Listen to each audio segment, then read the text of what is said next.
So, welcome everyone to our today's episode. We are very excited, and we will definitely leave you very healthy after this discussion because we are talking about Adeeth Kalbavi, the managing director at Kalbavi Consumer Foods Private Limited, a leading manufacturer in the dry fruits and the health food sector. With a strong foundation in general management from the Indian Institute of Management, Mumbai. His diverse career spans roles in supply chain management at Cipla and marketing management in an innovative electric supercar startup.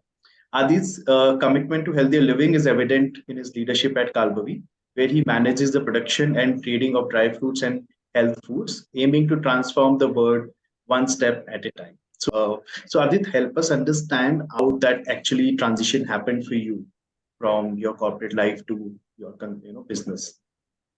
So I think when I was little, I always knew that I used to see how my father used to work. I used to see how his day used to be on a daily basis, right? So he was a busy man. Like, he's one of the most hardworking people that I've seen in my life. I knew he was leading a very uh, taxing life, but it always used to seem to keep him very happy. So I knew a little bit about the business, not too much. I worked in it for about a year as an intern, and right after that, what I thought was I wanted to pursue my education and keep an open mind because I wanted to see the world. That's why I decided to pursue my MBA with NITI. Now I am Mumbai, and post that, when I started working with Cipla, uh, it showed me truly how a great corporate life culture is. How the work culture is. That ownership that they give you is something that's really great. Very honestly, I wasn't looking to move back really quickly, but then you know what happened, right? In 2020, COVID happened. I thought that it would be responsible of me to move back now. Should I want to move back, right? So I had about a year and a half to answer that question. And in that year and a half, I had decided that yes, at some point of time, I would move back to join the business because while the exposure was great, right? I realized that to reach a position where I would truly feel excited to do the kind of work that I'm doing, I would need at least let's say, about 10 years of time or so. And honestly, I didn't want to wait for about 10 years to make that kind of an impact because I knew how much more I could do in those 10 years should I just move back here. So that is why I took a decision to come back and support the business because we had to start from scratch. We had no idea what was going to happen. We had to reinvent our entire business model. We needed to see how to, probably make ourselves foolproof for any such kind of uncertainties that used to come in, that would come in the future.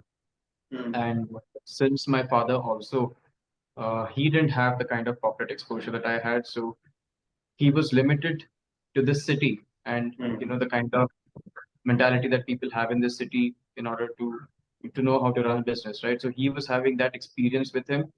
So I thought that if we could, kind of synergize together, we would really be able to stay current in the world that we are in today.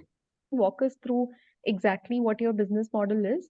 And especially as you mentioned that there are many entrants who have joined this space now, right? So Correct. how do you differentiate yourself? Because it's turning out to be a super crowded space now. It It may is. not It have is. been earlier, but it's quite a bit crowded now.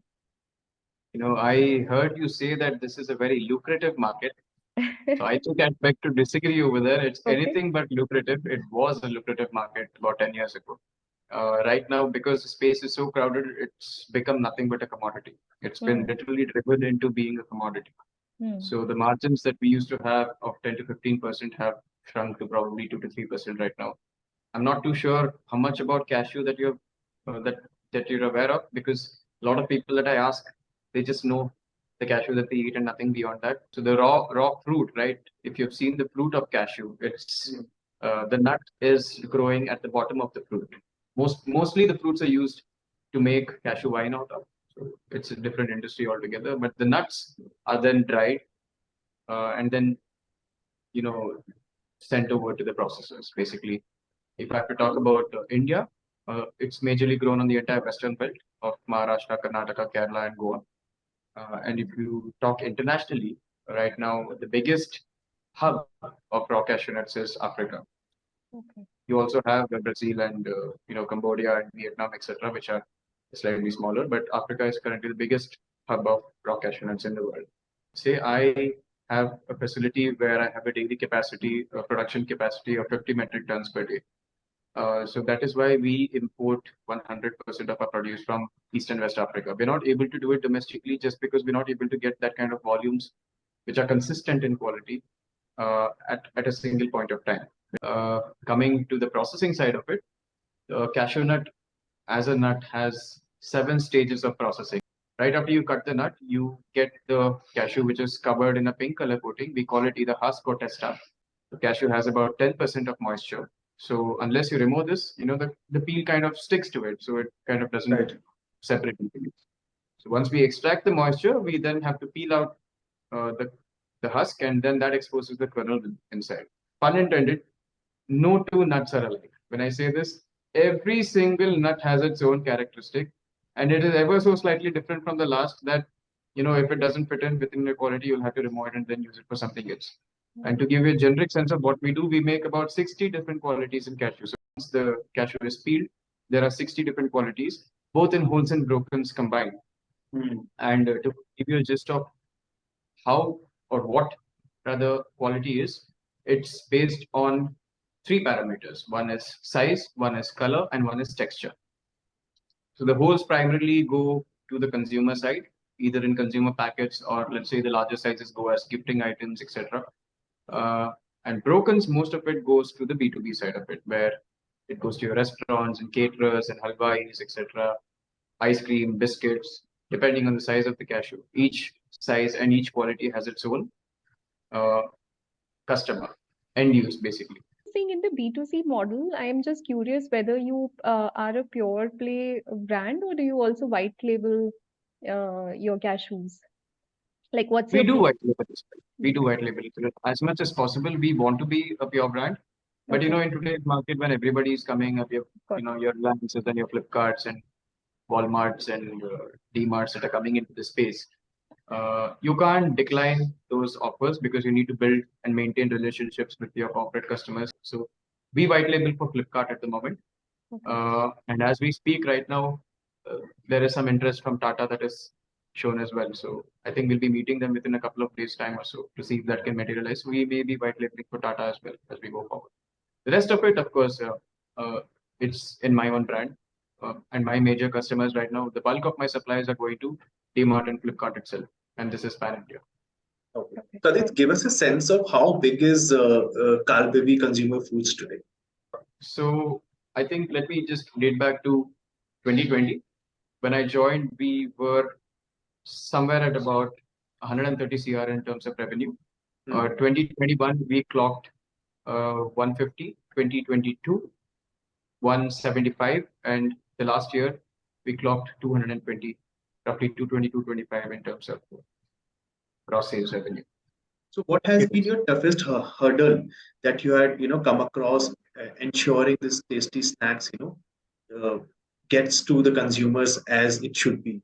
And are there any exciting opportunities to make things smoother, better that you've, learned from your experience or implemented? I think the supply chain cannot be more rudimentary than what it is right now, primarily because, like I said, we are importing from East and West Africa. And because it's East and West Africa, which is, a very economically backward country, the hassles of doing ethical business comfortably is extremely difficult. There were things to be, streamlined back there. If people could, transparently operate with the farmers and, be able to source it be able to export it efficiently to the rest of the countries. I think that itself would give us at least about a 20% reduction in terms of the raw material costs that we are importing in the first place. So it starts from procurement, but then of course logistics is going to take a while for us to get the cargo landed in the port. Fortunately, Mangalore is a port city, so for me it isn't too difficult. The port is hardly about 5 kilometers from my facility. It's easy for me to get it unloaded and then shipped to my facility. So from there on, let's say the logistics isn't too much of a hassle. I distribute from my facility to Pan India. I don't have warehouses anywhere else in the country, primarily because I don't have the number of SKUs that I need to maintain warehouses anywhere else. So it doesn't really make sense for me. Anywhere in the south, I can deliver within a couple of days. And even let's say I have to deliver up north, I can deliver within about 7 to 8 days. I have a very interesting question for you. At such a young age, you are, commanding this big company now, and you're carrying forward this legacy. So, any learnings that you had that you want to share with the audience that are special, that you encountered during this entrepreneurship journey of yours? I don't know where to start. There's just too much. I learn on a daily basis. Every single day is a learning for me. What I had to do when I first joined the business, of course, is start as just any other employee would, right? I went straight to production, and each of the jobs that were needed to be executed, I learned how to do them by hand manually. So that is the only way I'd learn the capability of each of the machines, the efficiencies that I'd be able to achieve, and you know, even let's say gain the respect of all the employees because I'm a young guy who's coming in just taking charge of the entire company. Right? If they don't respect me, then they wouldn't do as good a job as good a job either. Or they could easily try manipulating their way out of doing the kind of work I thought would be possible. So the first important step was for me to understand what is possible and what isn't. And I'm still learning on a day-to-day basis. I'm still learning today. And in addition of this, of course, uh, while doing all of this, I had to remodel my business, right? So I told you we were Kalbavi Cashews, and from the exposure that I had, we thought we needed to form a good identity that could click uh, with the people as a premium brand. So we rebranded uh, to Kalbavi from Kalbavi Cashews. We wanted to leverage the name that we had because of the goodwill that we had in the market. And people always associated good quality cashews with our brand, and we wanted to leverage that. So we kept the name the same, just that we diversified into. We wanted to make that an umbrella brand for all the other dry fruits that we wanted to host under. And we wanted to show that just the kind of strength that we have in cashews from a quality standpoint, we can carry that forward to all the other dry fruits as well. And that's not where we stop. The kind of developments that are happening, they're very, very rapid paced. Just last month we decided to launch Katli as well for this Diwali, and so we are backward integrating in order to make our own sweets ourselves and then start selling that as well. We want to move into seeds. There's a lot in the pipeline. So there's a lot that we're trying to do in very little time because we are still growing very organically as a company. We were a partnership firm with just three partners: my father, my mother, and me. Of course, my mother is an active partner. It's just the two of us who are active partners. And recently, we decided the way we want to take this company forward is to convert it into a private limited company. So I think this about 3 to 4 weeks back, we converted it into a private limited company. That's where we became Kalbavi Consumer Foods Private Limited. So from a point of going concern and sustainability, we thought that was the way forward, and that is how we should do things. Right. So we're still growing organically. We still own 100% of the company, and with the limited funds that we have to offer, we've kind of really put our focus on being profitable and growing the business as opposed to burning money and just growing sales. So on a slightly futuristic note, right? One of the trends that we see picking up big time in food industry is sustainability. There's a growing consciousness on sustainable choices for brands. So anything that you can highlight here, is that a focus area for you, and what Kalbavi is especially doing to ride on this sustainability trend? The steps that we have taken is from one of our biggest costs is power, right? So we have installed 325 kilowatts of solar power on our facility, where that is able to take about 50% of our load. So that is helping us, achieve us one step closer to being sustainable. At the same time, we've also integrated a complete rainwater harvesting system where we divert all rainwater into a well that we have, and we try utilizing that water for all the other processes that will be required to operate. These two are, some big changes that we have done recently. Anything Besides, I think the only thing that's left to do is move on to sustainable packaging. And we can't do that yet because the margins are so thin, and packaging cost is also a very big component in terms of determining our selling price. So that is something that we will work towards slowly. We want to be the first to take it to market, but not at the cost of not being competitive in the market. So, a little bit on the personal side, and so your MBA from IIM Mumbai is quite an achievement. And how has it played a role in your path? As an entrepreneur, leading Kalbavi Foods now. So what role it has played for you? So, like I said, the biggest exposure was how you deal with people, more than the technical side of the marketing or the supply chain or whatever it is that it's taught me. It has taught me primarily how to deal with people, and that I think is the most important skill that I need to have while running this business, right? Be it negotiations or be it making new acquaintances, be it being able to handle your labor force or bring in that corporate culture within your organization. These are some of the major learnings that I've been able to implement from my corporate life to here, from let's say my college life to here, the kind of people that you meet, the kind of different perspectives that they bring. That's been my biggest learning. So Adit, in between, we were also speaking about since you started with Cashew, but you have diversified into now four other, products. You also are doing exciting plans, brewing exciting plans for your future. So, what is the vision of Kalbavi consumers going forward next 3 to 5 years? The vision is what I defined when I was making my new website itself. So it is to be the leading player in the dry fruits and health space. So when I say that is why I named my company Kalbavi Consumer Foods Private Limited. We want to be in the food space. We don't want to go anywhere away from the food space. But even in the food space, we only want to deal with things that are healthy for the consumer, right? So that's why, as of now, we've been in dry fruits, and like I said, we are looking to go towards seeds as well.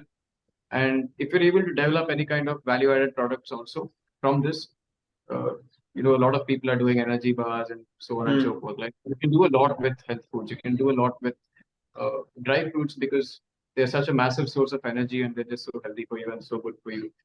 So there's a lot of things you can do in that space as well. So going forward, all of those doors are open.